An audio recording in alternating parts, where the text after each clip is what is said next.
what's up guys? Jason here. So today I'm going to talk to you about student loans, okay?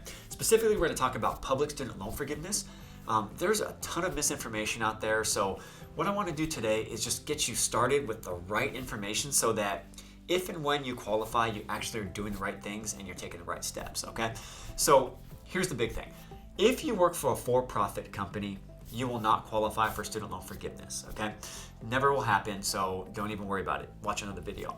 If you work for a nonprofit or you work for the government, and you can work for the US government anywhere in the world, you can actually qualify for public student loan forgiveness, okay? So what you have to do, what the program states, is that you have to make 120 qualifying payments, okay? So a qualifying payment means you are on an income-based repayment program. You have to be on an income-based repayment program, IBR, to qualify for any of these programs, okay? If you're paying your full payment and you're not on income-based, those payments do not count, okay? So the first thing you want to do is contact your student loan provider and you want to get an income-based repayment program, okay? Even if you can pay the full amount.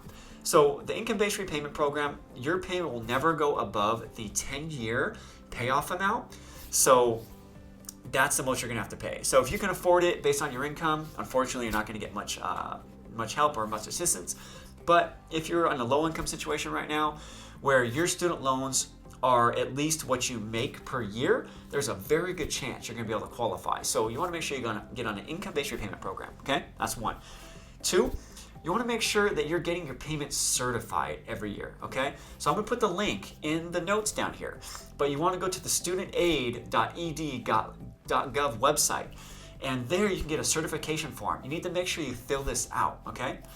This is the challenge. When you work for like a nonprofit, for example, most nonprofits don't stay around a long time. They may average 2 or 3 years. So in 10 years, if that nonprofit has gone out of business 7 or 8 years ago, it's going to be really tough to track down the information you need to prove that you made payments that actually qualify. So what I recommend for my clients is that they actually each year certify and recertify and make sure that all their payments count. Once you do that and you get approved after the first time, there's going to be a website you'll go to and you can actually keep track of the number of payments that you've made. So the great thing is if you're on this program and say you hit a tough time where you may make less income or you lose your job or if you know, whatever it may be, those payments during that time actually still count. So the clock's still ticking at that point. The problem is if you don't get on an income-based repayment program, the clock is not ticking yet, okay? So that's the first thing you need to do is do that. And then the second thing is get these payments certified, okay? So this is the thing too. You have to be working at least 30 hours or whatever your organization defines as full-time.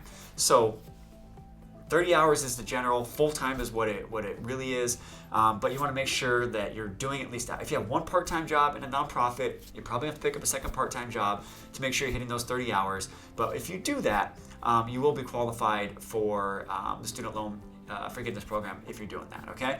So go make sure that one, you work for a qualifying organization.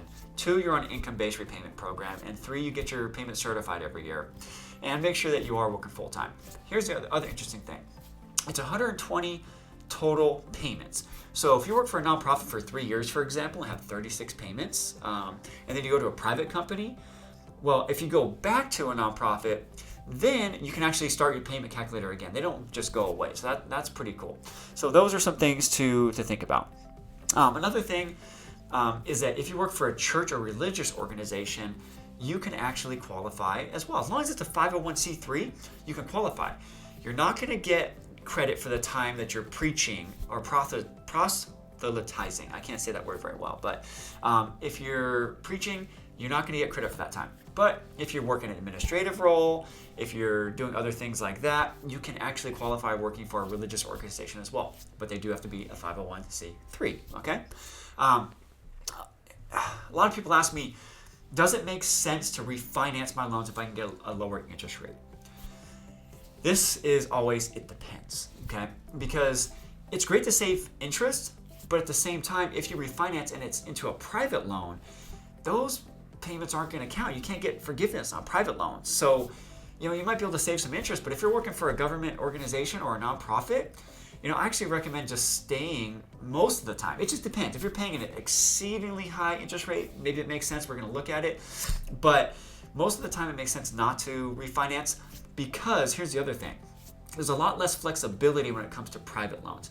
If you have federal student loans, there's a lot of things you can do when it comes to forbearance and, really working and making sure that like you can afford the payments. Private loans, you're going to be stuck. So yeah, that's a big decision, and that's something that it takes a very in-depth analysis, and that's a case-by-case situation.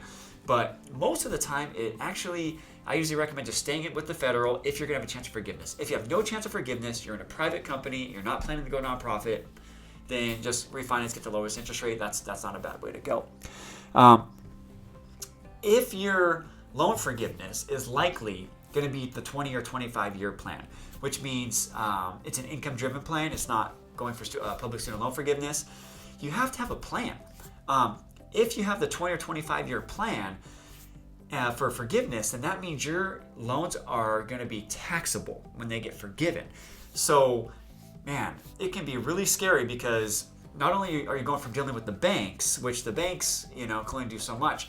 If it becomes a taxable event, now you're dealing with the IRS. And the IRS pretty much has unlimited power. So you want to really think it through and make sure you have a separate plan if you're going to be going after the 20 or 25 year forgiveness program. I usually recommend creating a second account that you can invest in that is not in a retirement account, so that when that day comes, you can pull money out there to pay your tax bill if necessary. So you got to be really, really careful with that. Another thing to think about is if you have a large amount of federal loans, you may want to increase your disability or your life insurance in case you have a job loss or a death, because the private student loans they don't go away with death. Your state is responsible for those loans, so you got to be really careful with private loans. I think I might have said federal, but it's with private loans. If you have large private loans, you may want to consider increasing your disability or your life insurance, because those do not go away at death. Federal loans do go away at death, so that they'll gone. If you get fully disabled, federal loans will go away, and they'll go away at death as well. Private loans don't. So your state will be responsible for that. So you might want to get, like I said, more life insurance, more disability. The other thing to keep in mind, if you have big student loan debt, it's going to be much harder to get a mortgage, okay? You could probably qualify for an FHA, but the fees are higher, interest rates can be higher, and so you got to be aware of that. If you're going to keep these big loans around hoping for forgiveness one day, qualifying for a house may be a lot more difficult. So that's just, I'm going to start with that today. I'm going to leave you with that. We're about 7.5 minutes or so. If you have questions about student loans, email me. My email will be in the notes here, or it's jason@kisplanning.com. I'm happy to help you out. I do have a specialty service for helping people out with this student loan forgiveness, navigating the program. I'm happy to help you.